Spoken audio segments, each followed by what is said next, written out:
Okay, in this video, we're going to collect two lemmas. One of the lemmas we're not going to prove, and the other one we'll give a proof of. So our first lemma is if n is bigger than m, and you have a homogeneous system, homogeneous linear system, so something of the following form. So here the aij's are coefficients in some field, and the x's are unknowns. Okay, so what do we have here? Well, for each I, we have an equation. And we have m equations. That's what this is saying. M equations. And n unknowns. So this is a linear system. It's something you learn about in whenever you take your first linear algebra class. It's the only thing you talk about the whole class. You have a linear system where you have more unknowns than you have equations. If you were to represent this as a matrix, more unknowns than equations tells you that there's more columns than rows, which means your matrix is long. So here's m rows, n columns.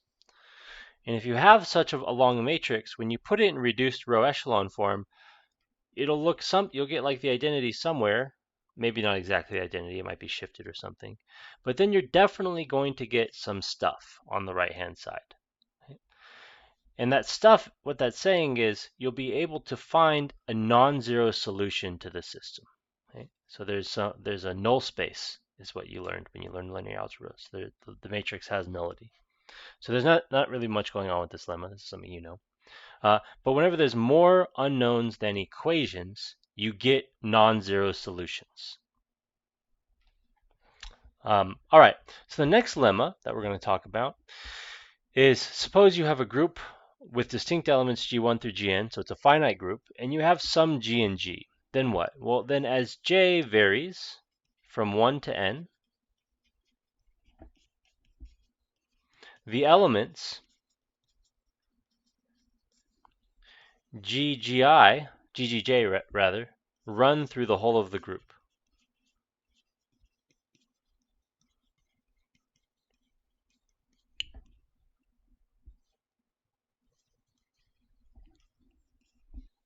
Each element occurring precisely once.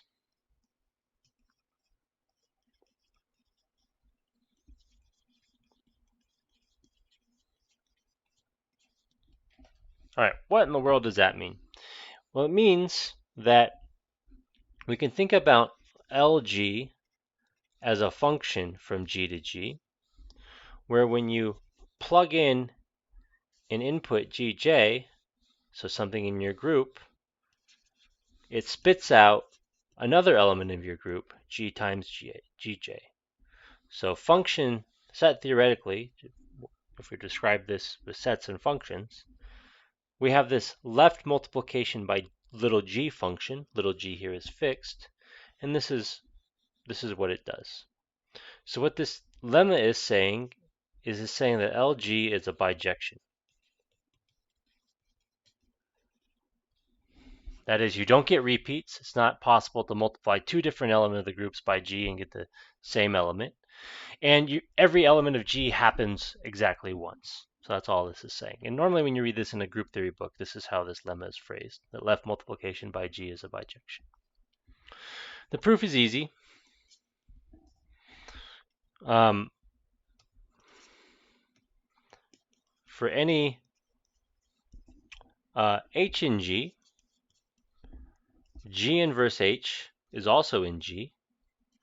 Thus, G inverse H is Gj for some J, because we have a list of all of the elements of G, right? G1 through Gn, that's all of them. So here's an element on the left, it must be equal to one of them.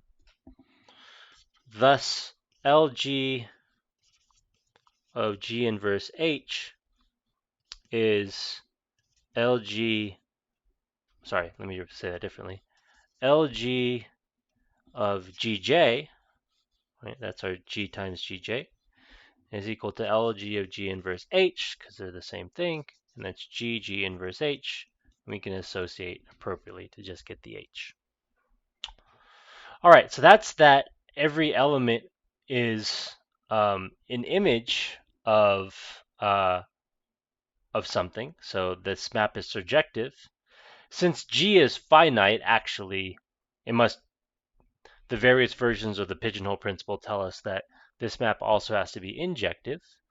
But let's prove it anyways. So for injectivity, 1-to-1, suppose LG of GI equals LG of GJ. All I'm saying is G times GI is equal to G times GJ. That's all that says. Then what we're going to do is multiply on the left by G inverse. And groups are not commutative in general, so we do have to specify where we're multiplying by, or where we're multiplying, sorry. So these guys are going to cancel now, and we get that GI is equal to GJ. All right, so it's injective, therefore it's a bijection, and that's the end of the set.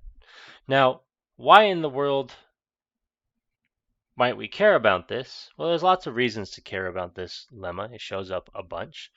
But one of the things that this tells us is if we think about the symmetric group on G, where the elements of, where we're permuting, so the permutations of the elements of G,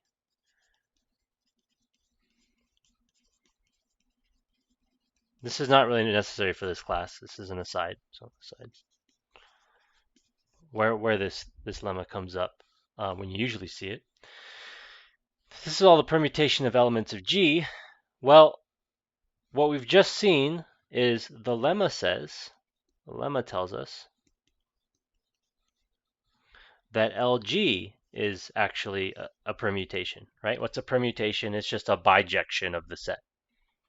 For each G, we get a bijection. In fact, more is true.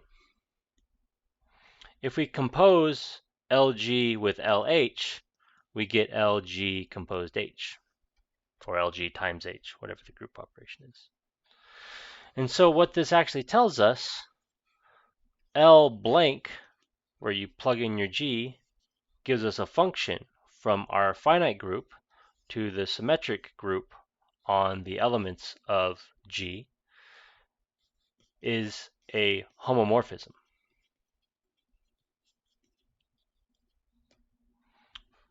And it is also a injective homomorphism.